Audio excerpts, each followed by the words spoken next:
But first, the president of the Isle of Wight Education Association is charged with embezzling more than $40,000. Money that came from association members' dues. 10 on your side's Ava Hurdle shows us where the cash was supposed to go, new at 11.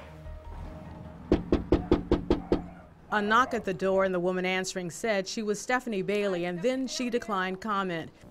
But in charging documents, police say an investigation began between January 1st, 2011 and August 1st, 2013 that showed Bailey wrongfully and fraudulently took money from the Isle of Wight Education Association, where she was president. I just heard about it. It was on Facebook. Leanne Chase went on to give us her opinion about the embezzlement charge. And I think it's messed up to take that kind of money from people like that.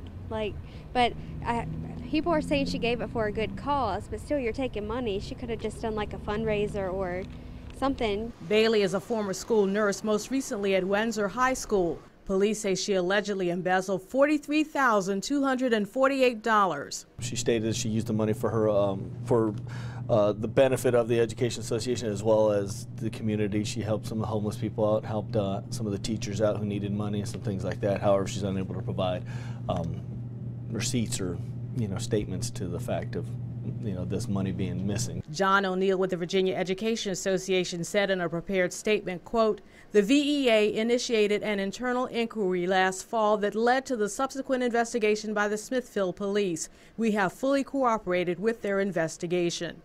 I'm Ava Hurdle, 10 on your side. Bailey will have that preliminary hearing May 15th. She faces up to 10 years if convicted.